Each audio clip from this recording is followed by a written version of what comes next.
Let's see here. Give me just a minute to make the handshake.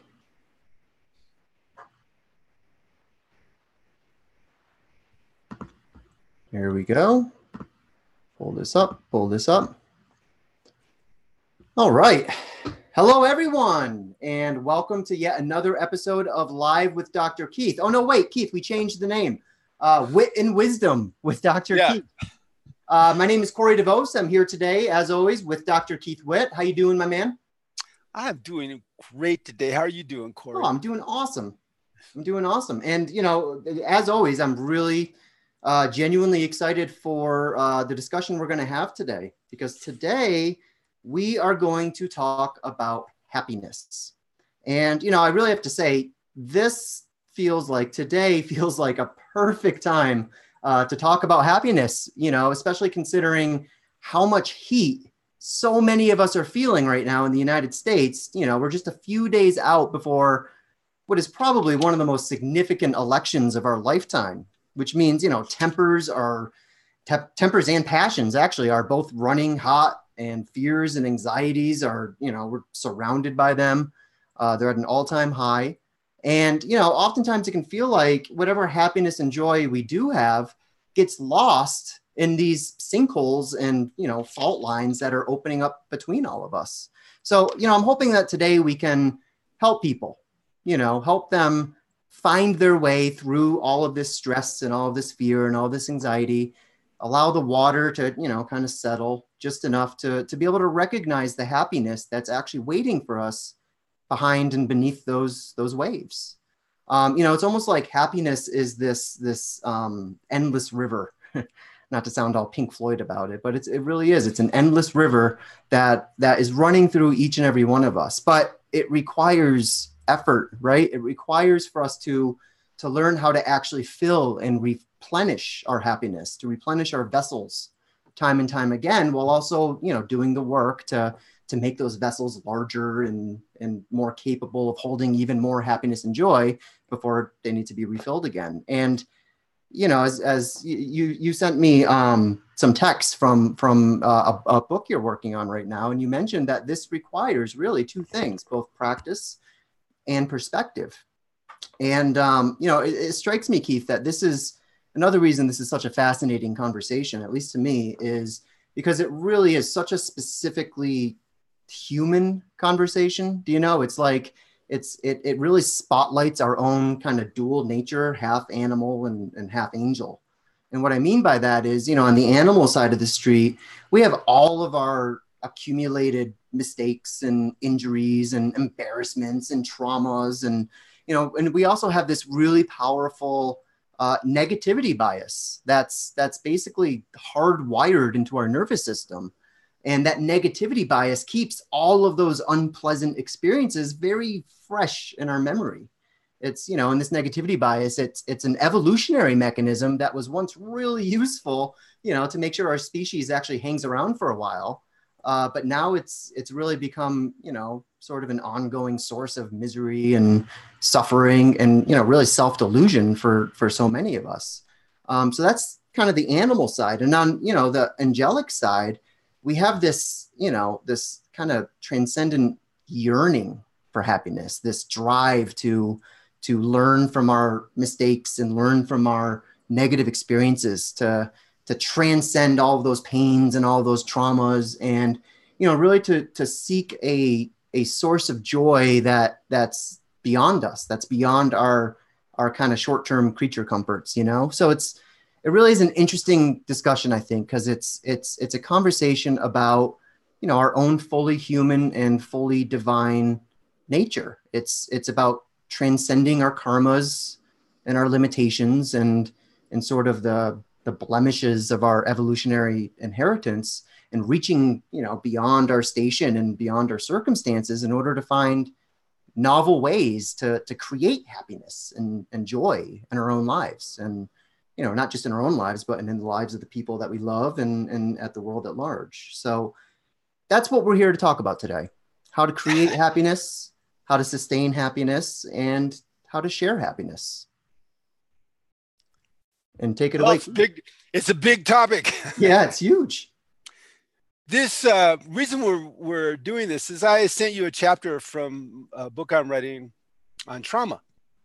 I've mentioned trauma in all my books and talked a lot in Loving Completely about dealing with trauma individually in a relationship in the context of loving better.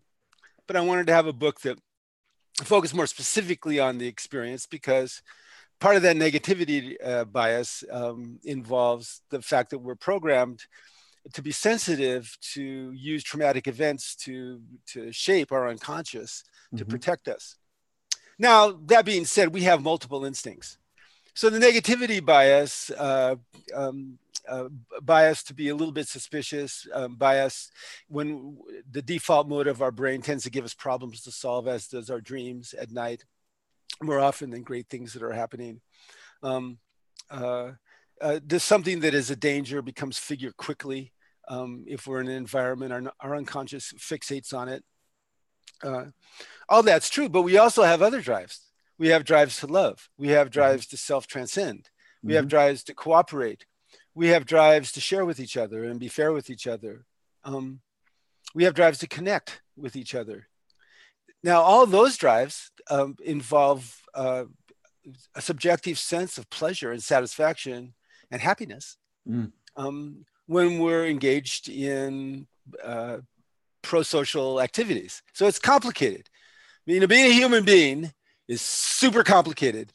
And the whole animal angel is, the Buddhists call that, we're the only people, we're the only part on earth where there's an animal, there's a person, and there's an angel. Everybody else has just one or the other.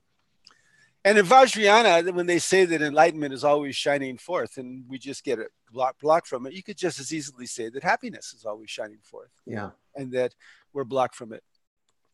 From an integral standpoint, it gets interesting because happiness is both a state. If you ask everybody, people have been asked around the world, UN studies, what's the number one goal of your life? And happiness is overwhelmingly what people say first. I want to be happy. Okay, it's a state. And we all know what that state of feeling happy at this moment is. But our happiness is also a type. We're born, about 50% of our happiness is determined genetically.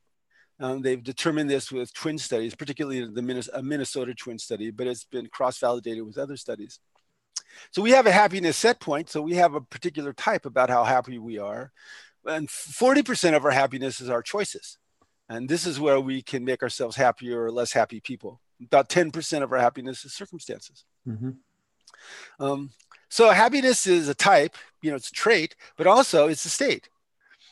And I've been fascinated with this for many years, of course, because all practitioners, particularly psychotherapists, are fascinated with happiness because that's what we want. It became very clear in the 20th century in psychotherapy that you don't just solve people's problems or help people solve their problems or their relationship problems or individual problems, and then all of a sudden they're happy. That actually was the assumption for many years. I'm going to heal my psychological wounds, leaving me a happy person. Well, Freud died a depressed person. Didn't work for him. What resolving wounds and trauma and so on basically creates a foundation, but you have to build happiness. Couples that have escalating conflict will tend to divorce after 6 years, but couples that don't build love producing, happiness producing activities between them, they tend to divorce after 16 years. You have to up level the positives as well as down level negatives. So of course you can't study happiness and write about happiness without asking yourself, well, what's my definition of happiness? Lots of people have definitions. For instance, one of my favorite recipes for happiness is expect everything to be exactly as it is. That's pretty good. I expect everything to be exactly as it is. Well, that kind of keeps me in the present moment and fully accepting. That tends to create a flow state. Flow states tend to be happy states. My definition of a happy moment is I feel like a good person. I'm grateful for the moment, and I'm positive about my past, present, and future. So that means at this moment, I'm a pretty happy guy. I feel like a good guy. You seem it. Grateful for this moment. Yeah, and I am. I describe myself as a happy person who has ups and downs. And I wouldn't, that's a developmental achievement. I wouldn't have described myself that when I was, say, 27, 28. But I do now. Why? I worked on it. And in that sense, because I hate being a hypocrite, I've been practicing what I've been preaching for so many years that I think that it has shaped me. You know, my conscience has grown to the point that I'm a pretty happy guy. And so now that definition, I feel like a good person for a happy state, grateful for the present moment and positive about my past, present, and future. It presupposes some interesting things. Whether I'm a good person or not is heavily culturally determined. Mm-hmm. You know, Jeff and I did a talk about this. I don't think he's published it quite yet. A Shrinking Pundit. Well, we just went up through the value memes, and you know what's good at red is not necessarily what's good at orange or what's good at teal. Right. I mean, it changes. Right. And not only that, even if you take, say, an amber Christian culture and an amber Buddhist culture, what's good in an amber Christian culture and amber Buddhist culture will be different. Mm-hmm. Okay. And so there's a heavy cultural determinant about feeling like a good person. And this is particularly difficult in fundamentalist cultures like Christianity, where there's a concept of original sin, because you're either a saint or a sinner. Right. And at least until about 200 or 300 years ago, if you were a saint and said, you know, I think I'm a saint, you'd get killed. So everybody kind of the safe spot was you're all sinners, and they kind of fit with that negativity bias that you were talking about. Right. And that interferes with experiencing myself as a good person. But that being said, the healthy manifestation of almost every value meme includes a sense of self-acceptance. And as a practitioner, I'm very, very interested in perspectives and practices that can be appealing to a variety of value memes. That's particularly true because to all of you out there that are practitioners, you'll know that when you're in the process of being a practitioner, your clients will shift. They'll have peak experiences where they'll be functioning 1 or 2 levels higher than their center of gravity. They get threatened, and then they'll go into an unhealthy version of their current value meme, or even regress to a previous unhealthy version of a value meme. And so you're kind of riding the spiral when you're a practitioner. And what you're looking for is perspectives that make sense to people from different value memes. Mm-hmm. For instance, a good example, and I want to talk a little bit about the political thing, because this is a really good thing. So let's just deal with, my definition was I'm a good person. Okay, so good varies depending on value meme and culture. I'm grateful is something we can talk about in a little bit. Positive about my past, present, and future means I have an optimistic explanatory style. Mm. Now, people with optimistic explanatory style, the glass is half full, tend to be happier people. And you can cultivate an optimistic explanatory style. And people with a pessimistic explanatory style, the glass is half empty, tend to be less happy. Now, let's just look at our current situation. A NORC study coming out of Chicago had 7 characteristics that people associated with being happy. And one of them happened to be a sense of personal and political freedom and justice. Well, last couple of years, all our sense of personal and political freedom and justice has taken a real hit in the ass, if you ask me, and it's knocked us down a couple of spots. So how do we manage that? There's a lot of provocative stuff that tends to piss us off, particularly if we're a healthy version of almost every value meme, it seems to me. An optimistic, so let's look at a pessimistic explanatory style of the current situation. Say the current political situation. Okay, pessimistic explanatory style is that there's an awful lot of vote suppression going on in red states. Corruption. There's people from other countries like Russia and China trying to fix trolling our election. We're probably closer to fascism than we've been since the Vietnam, McCarthy witch hunt era. There's incredible partisan divide. We have a general, the gloves are off between conformists and modern, in that people don't even pretend that facts matter in certain value memes. You used to have to pretend that facts matter. Now you don't. Okay. Keith, stop. I'm getting overwhelmed by joy right now. It used to be we had to pretend we were telling the truth. Now you don't even have to pretend you're telling the truth anymore. Just fucking tell a lie. Okay. Yeah. So what? Okay. That's a pessimistic, and we're saying things seem to go into hell. Our infrastructure is crumbling, the wage discrepancy happening, obesity and diabetes and cancer rates are going up. Depression is 8 times more than it was 3 generations ago. Pessimistic, explanatory style things look pretty bad. Okay. Let's look at an optimistic explanatory style looking at the same things. Well, the first peaceful transfer of power in the history of the world was the 1800 election between Jefferson and Adams. In America, we have up-leveled to the point that it is now immoral for every value meme to try to take power through the barrel of a gun. Mm. Now, that's pretty amazing. Mm-hmm. It's pretty amazing that everybody in this country, they can try to suppress the vote and everything, but once the election's over and somebody's won, there's a peaceful transfer of power. This is another positive thing. More people are voting than in previous elections. A lot of people are involved in the process.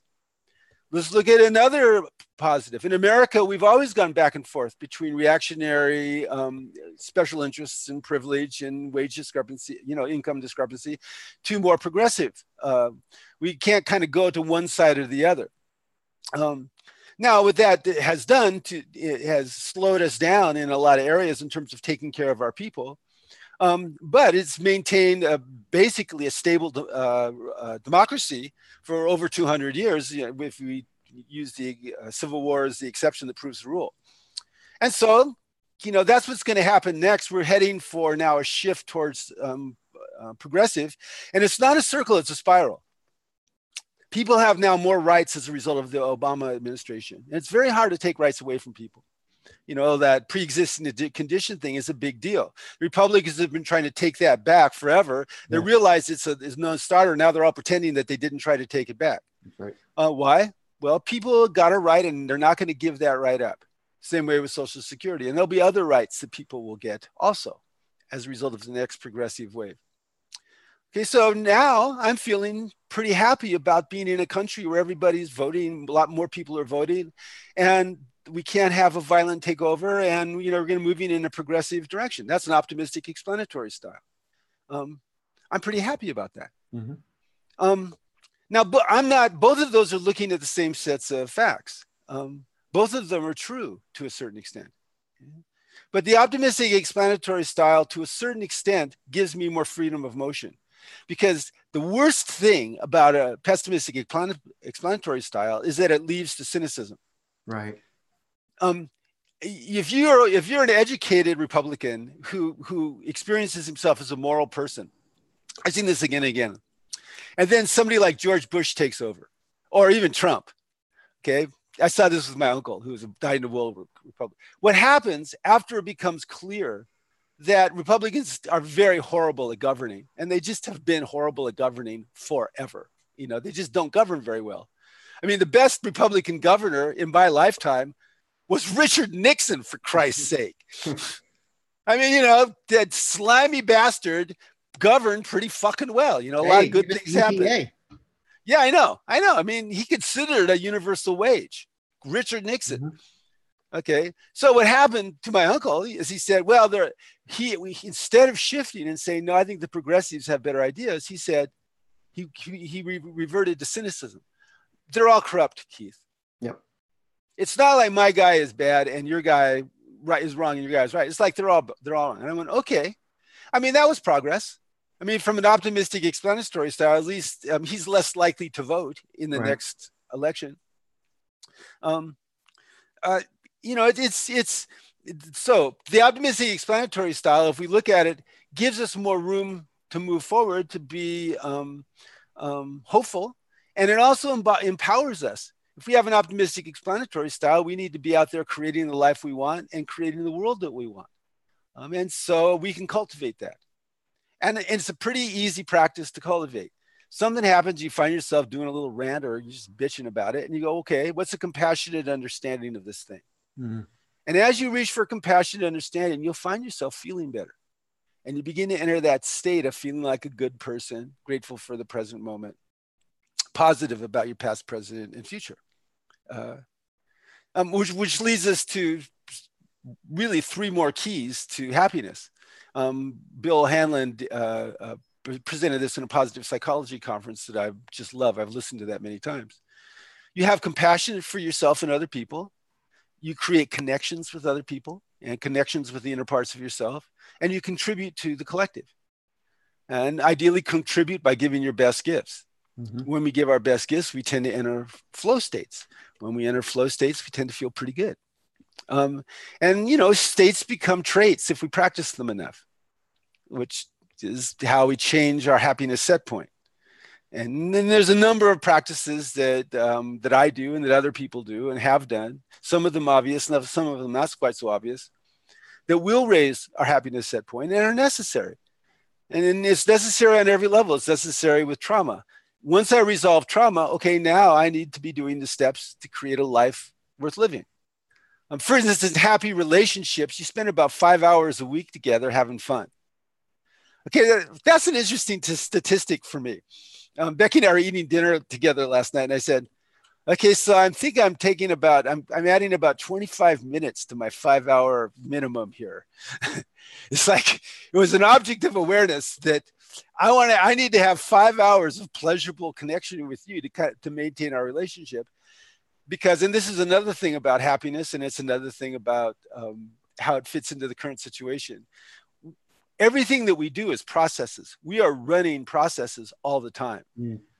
That negativity bias that you described, if we don't counter that with practices that involve us moving forward in life, becoming more compassionate, becoming deeper, becoming wiser, becoming more lovingly connected with other people, we can fall into all kinds of bad habits and traps. Those processes need to be maintained. A lot of them are maintained habitually, like brushing our teeth, but we never reach a point where we don't require some conscious awareness to keep us on our path. A path with the heart, as Don Juan said in the teachings of Don Juan, Carlos Castaneda's book. And that path with the heart involves purpose, and purpose is one of the 7 core aspects of living a happy life that came out in the NORC study. Most of them involve relationships with other people, interestingly. I'll mention them just for a second. Those 7 characteristics were having a good relationship with your spouse or lover, having good family and friend relationships, having secure and satisfying work that you like, but also that feels secure to you. So it's hard to be an actor. You know, you get a job in a movie and then all of a sudden 3 months later, you're unemployed again. And so I've worked with a lot of successful actors who are feeling insecure a lot because unless they get a TV series that's popular, they're kind of stuck. Community involvement, we need to feel embedded in a community that we care about. Spiritual or church communities and practices, we need that spirituality, that sense of the sacred, that sense of personal and political freedom and justice that we had more of under Obama and less of under Trump, and a sense of purpose larger than ourselves. Now, to those of you that have read Loving Completely or have taken the audio course, you'll notice that all these characteristics are heavily encouraged, represented, and there's a lot of practices to support them in that book. And that's no coincidence. Anybody who's writing about to seekers, to people moving forward in life, to people wanting to become deeper and more enlightened, basically are writing about becoming happier. I mean, those things co-vary. Mm-hmm. You're not going to find somebody in an enlightened moment who said, yeah, I'm in an enlightened moment and I'm fucking miserable. Okay, I'm sorry. I've never heard that. I don't expect to hear it. Enlightened moments are by definition very, very pleasurable. All my enlightened moments have been really pleasurable. And if I'm feeling like life sucks, I'm not in an enlightened moment almost by definition. And so now, how do we apply all this? Okay, how do we practically apply this? And this is now we're coming with practices and perspectives.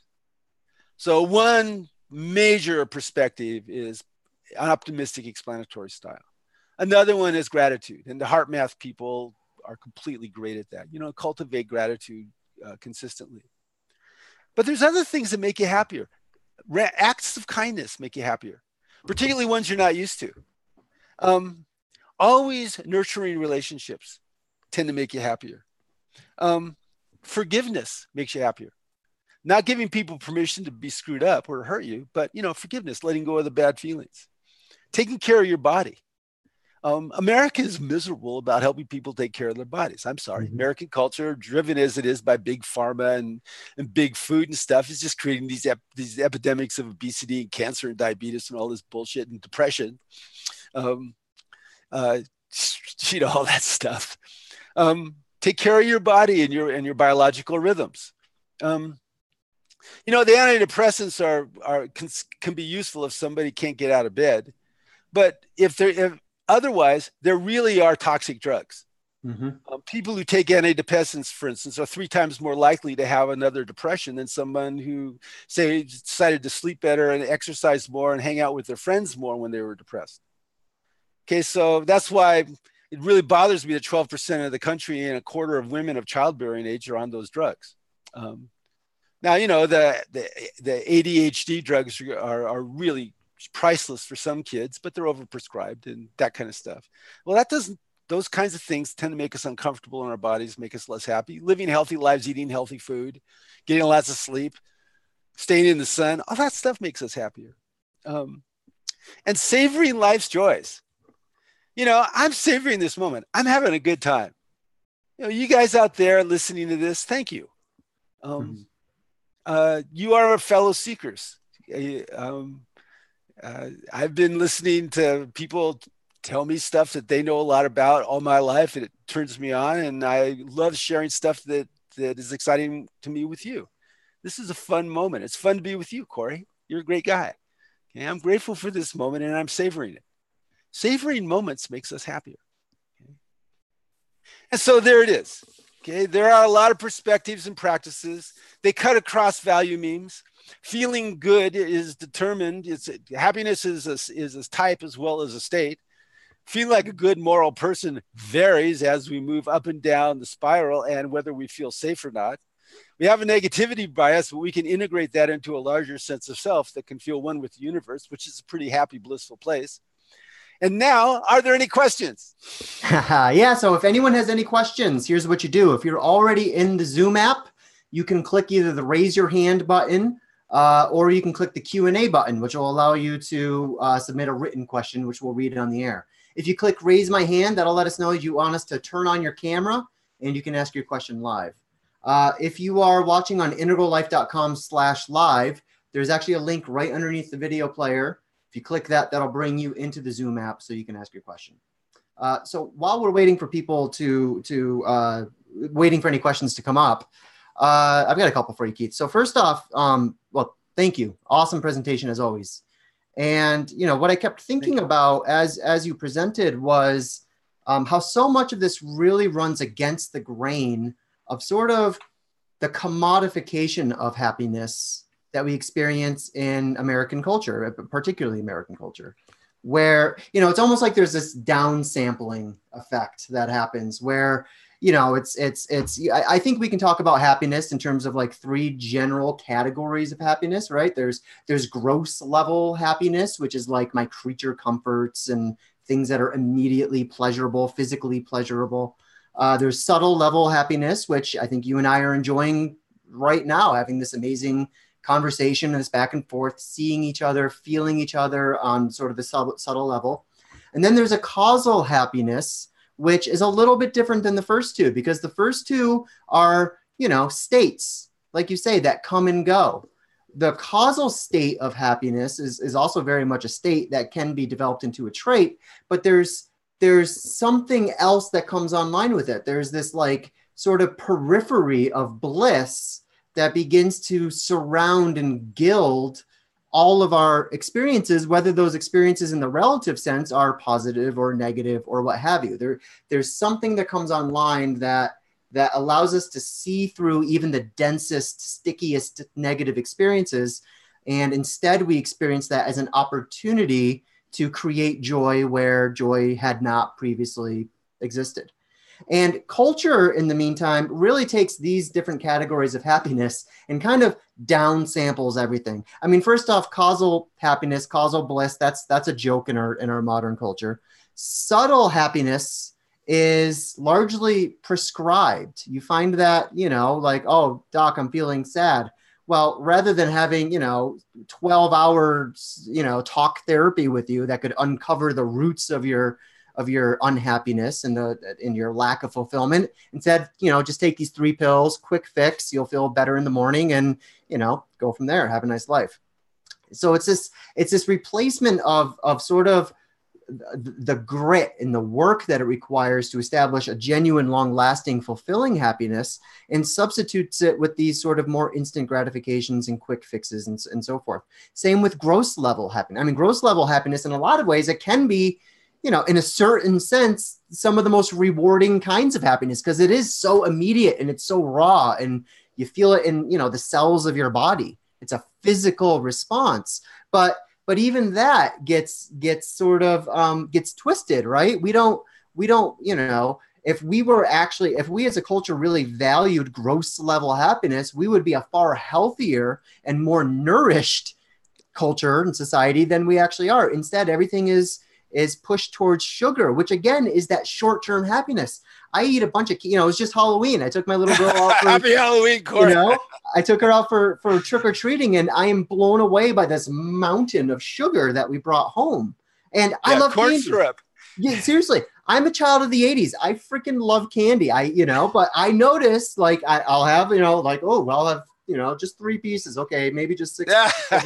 All right, I'm going to stop at 15 pieces of candy. And when I do that, when I let myself lapse and I sort of, seek out these really, really, really short-term pleasures, just with sugar, I'm in my 40s now. I have 5 pieces of candy and I'm a miserable wreck for the next 3 days.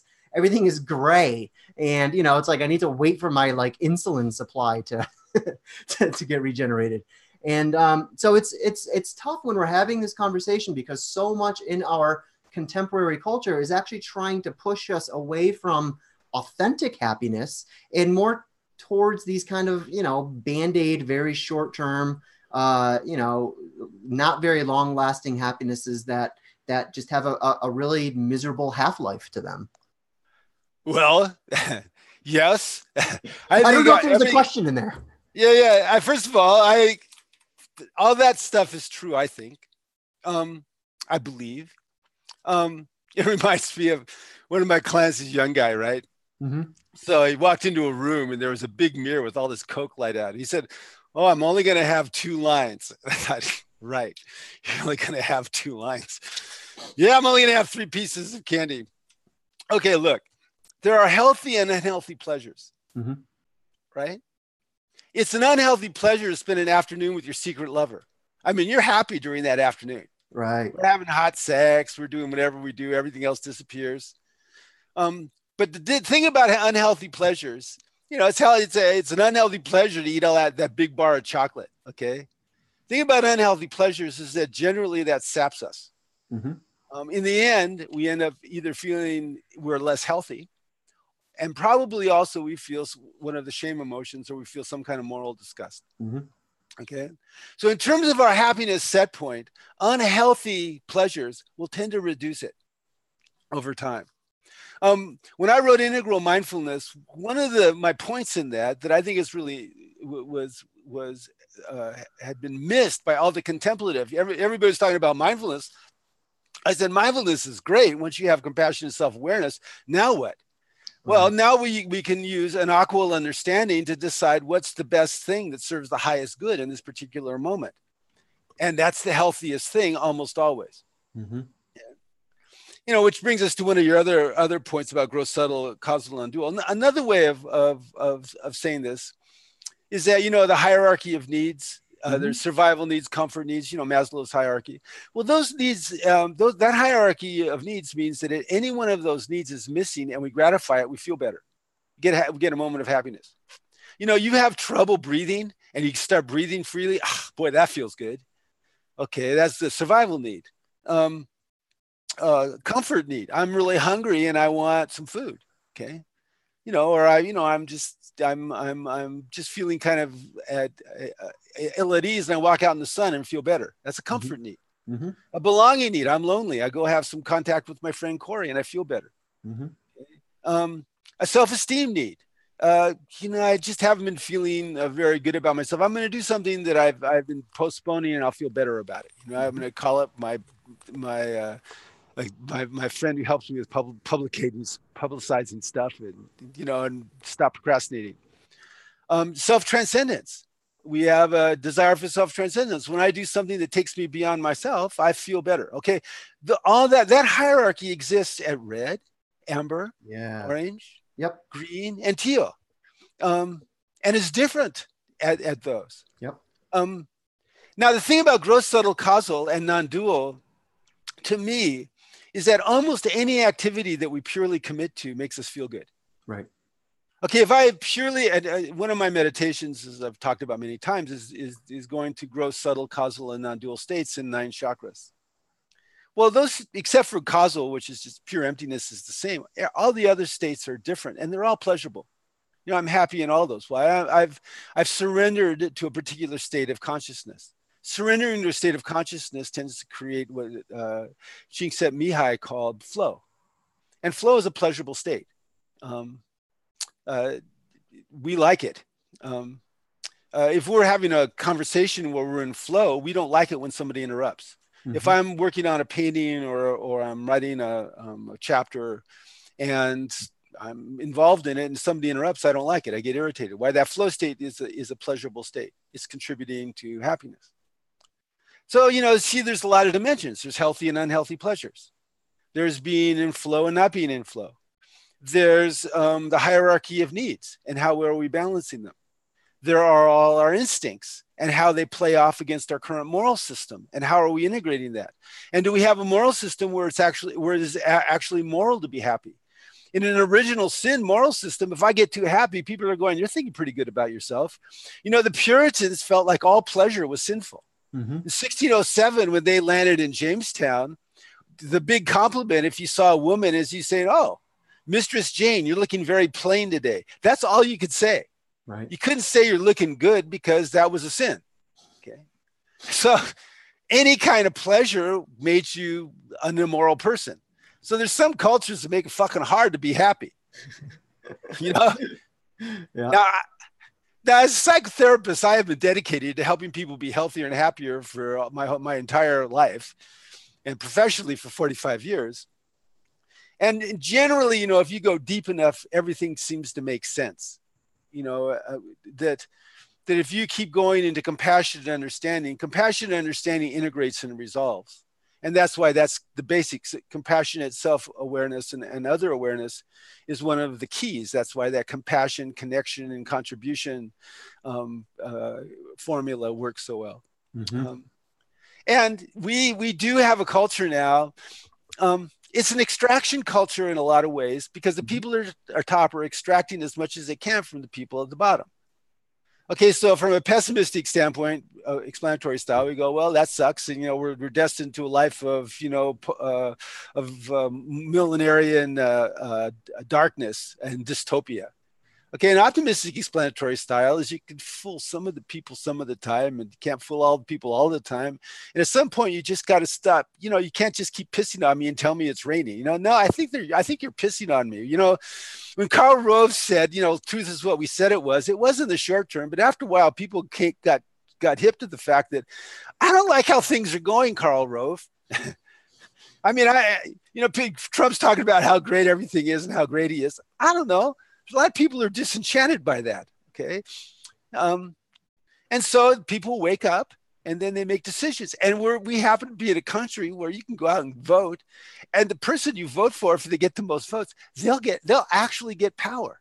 Right. I mean, this is not like North Korea or some countries in some countries in Africa. The person in power said, just because I lost the election, you think I'm going to give up power? No.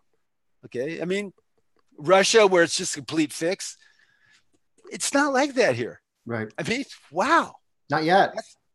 Not yet. Well, yeah, it's not going to happen. Trump is not going to create a military dictatorship in this country. The generals wouldn't go along with it. The most fascist people in America wouldn't go along with that, I don't think. And so that makes me happy.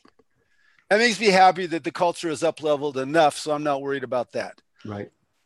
Okay, and so looking at all that stuff, you go, yeah, so to be healthy in this culture at this point in history, you have to be an outlier. You have to teach your children that sugar is poisonous. Right. You know, you have to tell your doctor, I'm not going to be taking a number of the drugs that you've been taught are good for me. Yep. And it's important, right? Not to avoid becoming an absolutist about any of this stuff. Like, for example, we can criticize culture in sort of this hallucination that we're all taking part in, that, you know, money buys you happiness. Okay, well, we can see the limits of that. At the same time, I mean, there's research that says, well, it's not that infinite money gives you infinite happiness, but yeah, up to a certain extent, money can make you happier. It's what is it?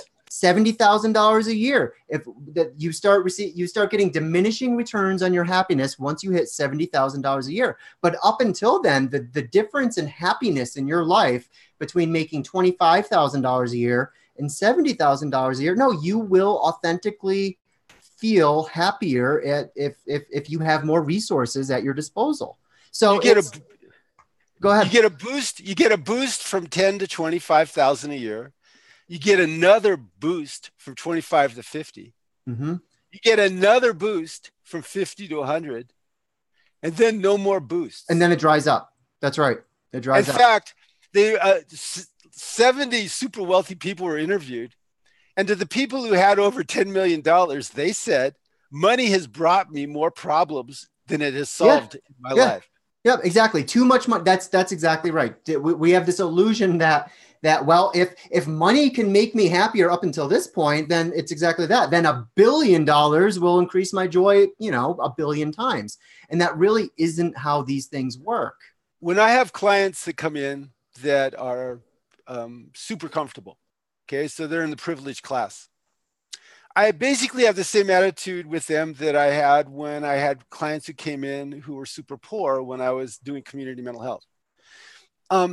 There's about the same level of pathology and psychopathology in super privileged and super poor families. Mm-hmm. It's a challenge to actually raise your children in a super privileged family. And so I've helped a lot of families avoid the pitfalls that come with raising your kid in privilege. Mm-hmm. And the younger that they are, the kids are, and the more open to influence that the parents are, the more those kids grow and thrive. Right. Now that actually reflects another problem in our culture. Somebody called it the meritocracy, aristocracy. A lot of middle class and upper middle class people like you and me, what we do is we've provided our children with enriched environments up through college and then into young adulthood.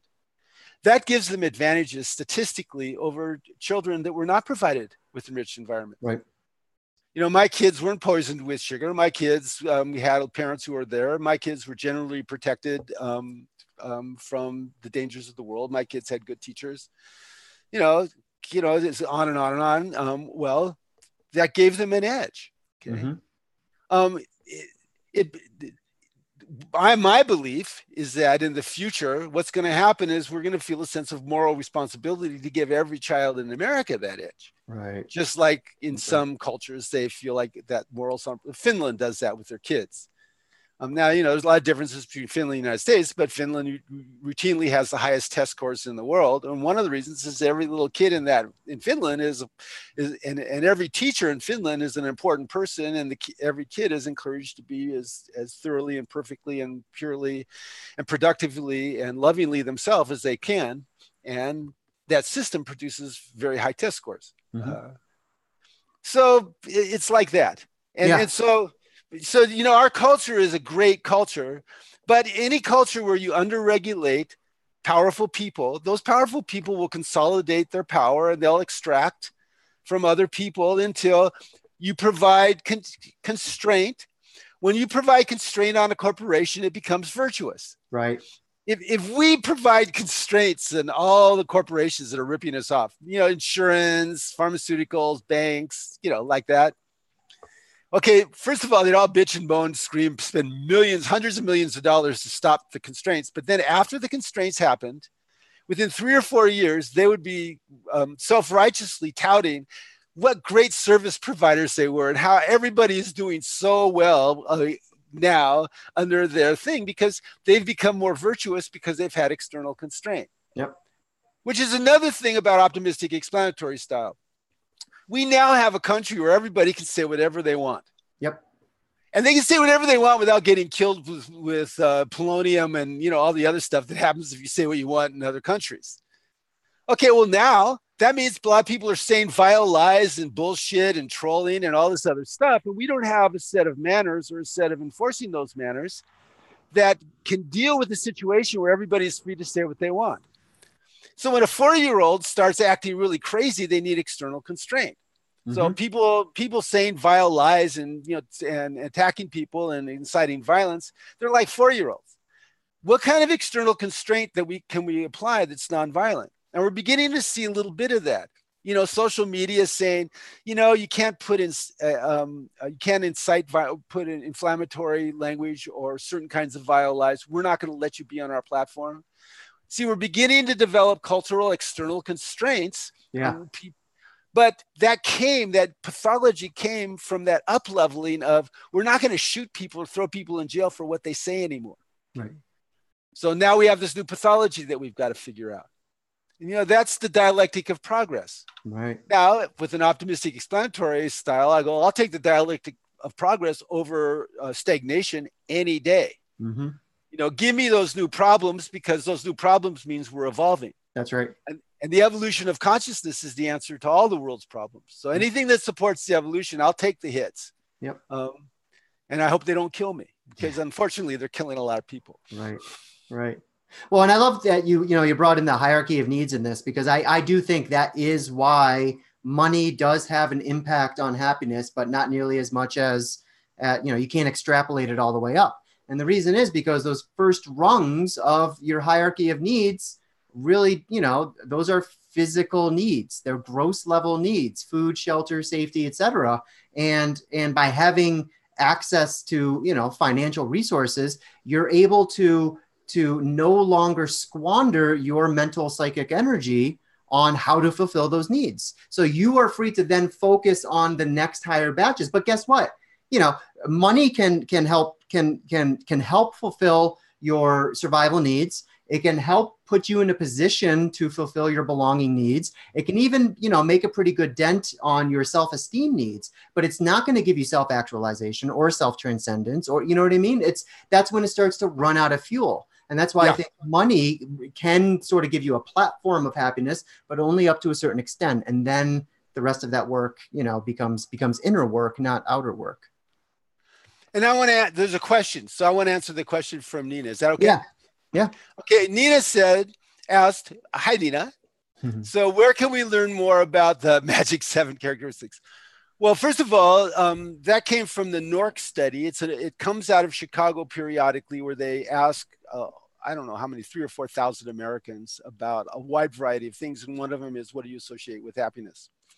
The person that I learned it from was a guy named Bill O'Hanlon, who gave a series of lectures with J&K seminars on positive psychology. And I found that really interesting, specifically around those characteristics. And I'll mention them again: lover, spouse relationships, family and friend relationships, secure and satisfying work, community involvement, spiritual or church communities and practice, a sense of personal, political freedom and justice, and a sense of purpose larger than ourselves. I suggest you find whoever the teacher is that you like and read whatever book they have about living. Like if you read any of my books, like Loving Completely or Shadow Light, Growing Your Shadow, or Integral Mindfulness, all of those basically cover those 7 in detail. You know why? Because if you're a practitioner, you tend to orient yourself naturally according to the dimensions that are most central to human beings. And these are those dimensions. And a lot of people know them because of the research, and a lot of people know them intuitively, and a lot of us know them both from the research and from intuition. And so what's important is, who's the transmitter that lights you up? Mm-hmm. Study that person. Right. And your intuition tells you the voice that you want, that speaks most to your unconscious. My wife's been listening for 25 years to a dead Buddhist monk named Wal Kuhl, who's channeled by a woman named Tara Newland. Okay. Ken's writings really woke me up. lit me up. To the people that like my books, they go, well, my book really speaks to me. And I go, okay, great. Mm-hmm. Use my books then, or my loving. Then the reason why I focused on different things is you can't talk about everything all at once. So I wanted to focus in on relationships, particularly that primary relationship, because we're a pair bond species with loving completely. Just like as Ken has a similar theme, but he's written 30 books, all with a different focus. And they all have to do with being happier. Right. So find the teacher that speaks to you, and then study and try the perspectives and try the practices. Now, the thing that is most exciting to me about this is the Tibetan Buddhism, the Vajrayana Buddhism approach of every moment is an opportunity to be to serve God. Mm-hmm. So if you're walking, to the field and you're going, say you're practicing the Heart Sutra, okay, Om Tare Tutare Turi Svaha. Okay, well, Om Tare Tutare Turi Svaha is something that orients me in terms of entering a state of happiness because I know what that means. I know I know that's not the Heart Sutra. That's a White Tara meditation, but I do that one also. The heart meditation is Gate Gate Paragate Parasam Gate Bodhisvaha. Now, what those things mean, they're not just words. They mean certain states that you evoke by saying the word associated with the state. Like the first gate has to do with consciousness beyond thought. And the second gate is consciousness beyond self. Paragate is consciousness beyond time. And parasamgate is consciousness beyond the constructs of consciousness. Okay, and bodhisattva means one taste. Okay, so that orients me. And so every moment I can be oriented. Being on purpose is associated with mindfulness. Kabat-Zinn, when he was talking about mindfulness, he says on purpose was one of his definitions. Why did he put that in there? Because it's like integral mindfulness. Now that I'm compassionately aware of myself in the present moment, how do I direct my conscious intent and my actions? And, we have superpowers. Focused intent and action in service of principle and driven by resolve, particularly in community with other people, is a human superpower that produces miracles. And we can be exercising that superpower every day. And one of the ways we can do it is healthy pleasure. One of the ways we can do it is gratitude. One of the ways we can do it is kind acts. All the things that researchers have associated with being a happier person, or those 7 core characteristics. We can be attending to those and seeing how we're doing with them every day and putting some extra energy into one that doesn't feel like it's clicking on all cylinders. It's beautifully said. Beautifully said. As sort of a final question, Keith, I was wondering if maybe we should talk a little bit about what I see anyway as an important difference between a word like happiness versus a word like fulfillment. And what I mean by that, I can't think of this topic at all without going to Khalil Gibran, where he talks about the relationship of joy and sorrow. And I'll just read a couple of lines here. I think everyone on this call probably is already familiar with this, but Khalil Gibran, he writes, the deeper that sorrow carves into your being, the more joy you can contain. Is not the cup that holds your wine the very cup that was burned in the potter's oven? And is not the lute that soothes your spirit the very same wood that was hollowed with knives? When you are joyous, look deep into your heart, and you shall find it's only that which has given you sorrow that is giving you joy. And I think that's gorgeous because, it's almost like this search for happiness finds a certain, at some point in our path, finds this fruition where again, and maybe that's where we move from subtle or gross and subtle level happiness into an authentic causal experience of joy and fulfillment, of joyous fulfillment, because suddenly everything, it's sort of this alchemical process where the lead of the heavy lead of our sorrow is transmuted into gold. There's this, we're able to identify no longer with this sort of little separate self that's just getting buffeted by these waves of joy and sorrow. There's instead like, no, I'm beginning to identify as those waves of joy and sorrow. And I'm beginning to notice how being mindful and mindfully participating with both is actually increasing and deepening my own innermost sense of fulfillment. And even that term right there, fulfill, what does it mean to be fully filled? Well, as Khalil Gibran points out, you can only be as fully filled as you've allowed to get carved out in the first place. And that carving occurs through sorrow. It occurs through suffering and trauma.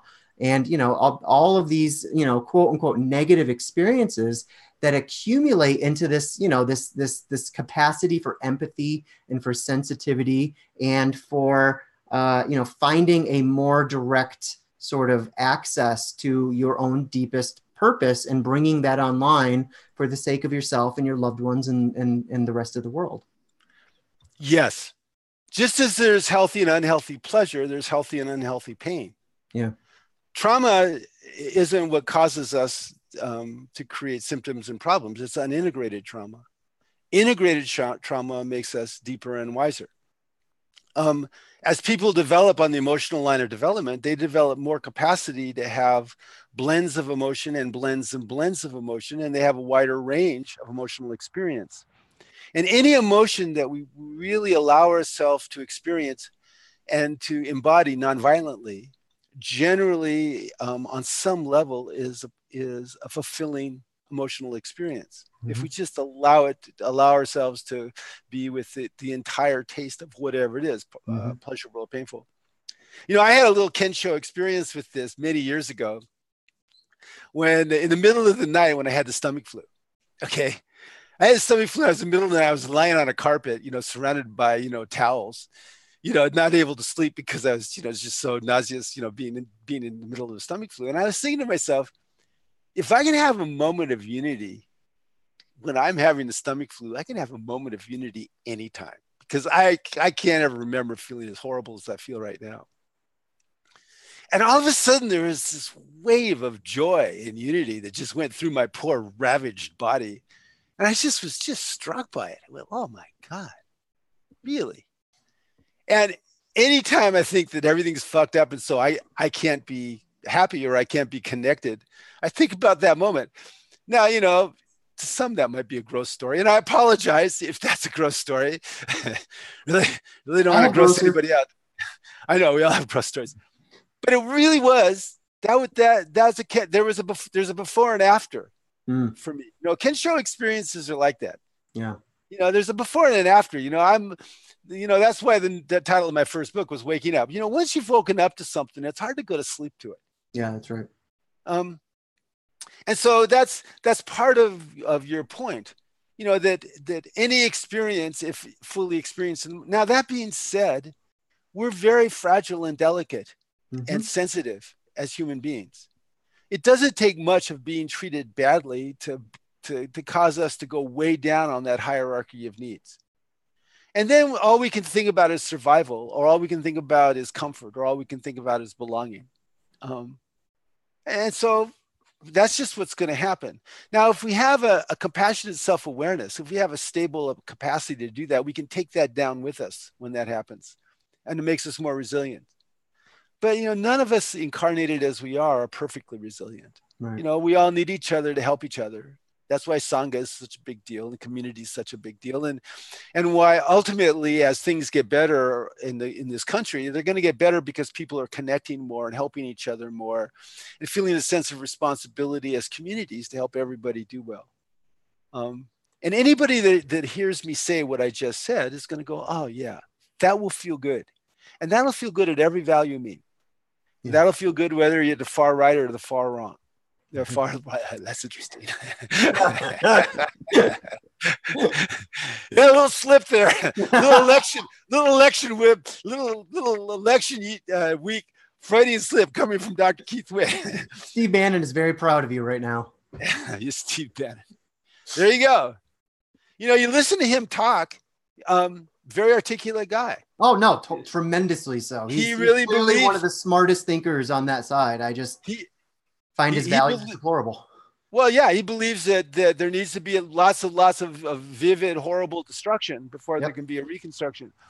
And to a certain extent, he's been proved right. Yep. That being said, whenever you start embracing tactics as Amber does and Orange does sometimes, and Green to a certain extent, of objectifying other people and doing violence to them by lying to them or hurting them or denying them rights or privileges or allowing them to be sick or extracting from them. Anytime we start doing that, well, we start at that particular point, that's an unhealthy pleasure. That's a form of violence, and that's an addiction. That's right. And violence is the worst addiction.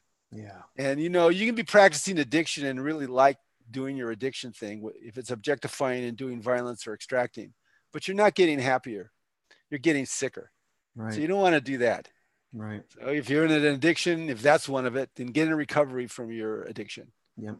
No, well said. Well said. And, to bring it back to this election coming up, let's maybe end the conversation by saying this is an opportunity for a lot of us to find a lot of happiness, to express ourselves and align our actions in the world with our own deepest sense of what's right and what's just and what's true.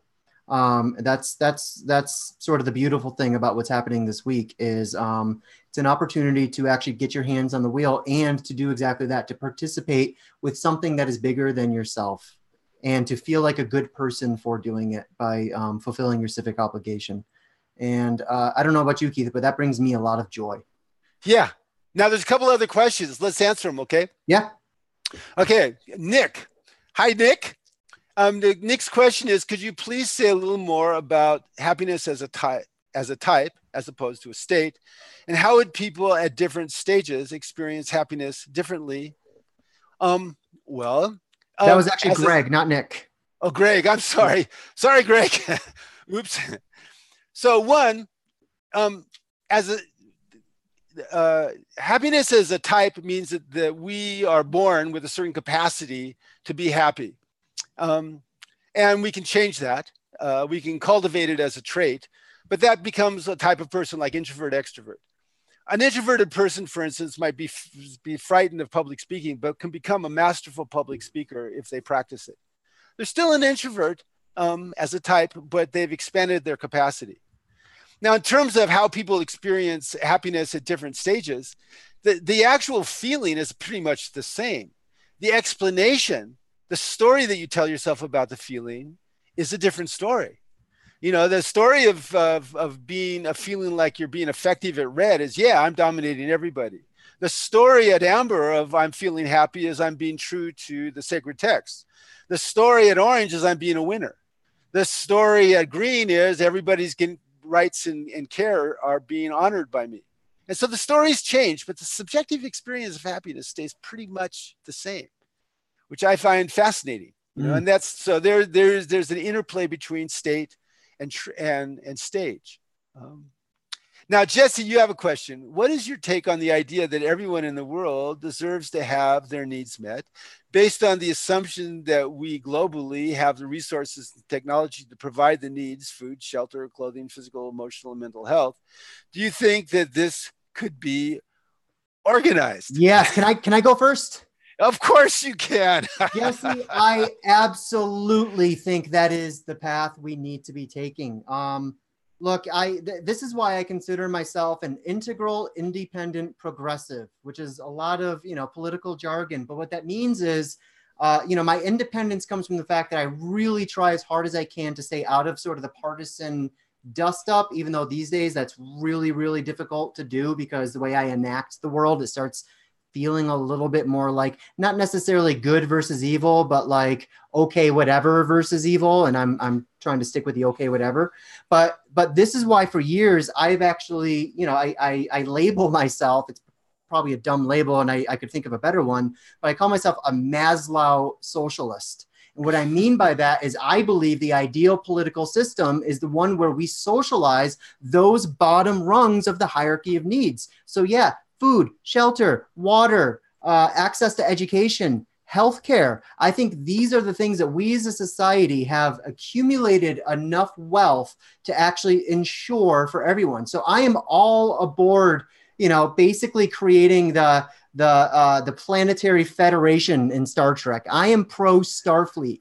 I am pro getting beyond these deficiency needs, because I think we are just now beginning to hit on the types of technology required in order to actually make that a reality. And I think once we do, we're actually going to free up human consciousness to pursue these higher needs in Maslow's hierarchy. And the world is going to be a better, more peaceful place. Now, this is, I'm going off on sort of Star Trek utopianism here, but I feel it in my bones. Yeah. And by the way, you might call yourself a Maslow social democrat, because socialism has such a bad rap. But well, I'll be honest with you. I can call myself a Maslow capitalist too, because I do believe capitalism is much better suited to hit some of those, middle needs in the hierarchy. Okay. Yeah. So Jesse, first of all the things that you're mentioning are getting better. There's less people in poverty. There's more educated people. There's less violence. There's less war. Yep. I mean, the world is definitely going in that direction. And you are absolutely right. There is the wealth, there's the technology, there are the delivery systems that all exist. Now, what doesn't exist is the level of consciousness to organize this in the way that it could be organized. That's right. Which is why Corey and me and pretty much everybody else is organizing our work, whatever our work is, to support the evolution of consciousness. Because we know we have the means, we have the resources, we have all the things that we need, except we don't have the collective level of consciousness that can enact that with the Star Trek Federation type thing. Yep. Will that happen? Maybe in my lifetime, maybe not. Maybe in your lifetime, maybe not. But absolutely. Yep. And the more we all feel a sense of responsibility about that, as you do and I do and Corey does, the more people that do, the more likely it is to happen. And that makes me happy to talk about it, because, that's what we all want. And when that happens, God knows what's going to happen, what's going to come out of humanity. Just magic beyond our imagination, is my opinion. And I'm looking, brother. Yeah. And that's just, we're the cutting edge of evolution in the known universe. And evolution has a tendency to get more complex, more beautiful, good, and true. Beautifully said. All right. Well, I think we're all out of questions. Great talk. Thanks everybody for participating, and thank you for your questions and stuff. And my love to everybody, and tell all your friends to vote. And I already voted, and let's just all hope for the best. Yeah, seriously. I said this. Optimistic, explanatory. Yeah, I said this in my talk to Jeff. If you're the type of person who actually, find some kind of weird pleasure in watching people like me talk to each other, then you're the type of person who needs to be showing up at the polls. I'll say exactly what I said to Jeff just a few days ago. Trump won by 30,000 votes in the Electoral College across a handful of states. 30,000 votes. There are more people than that on the Integral Life mailing list, right? So you have power. Your voice has power. Use your voice, use your power, enact a better world. Let's do it together. Show up on Tuesday, make your voice heard, and vote. And be happy. Be happy. Don't worry, be happy. My love to everybody. Bye-bye. All right. Bye.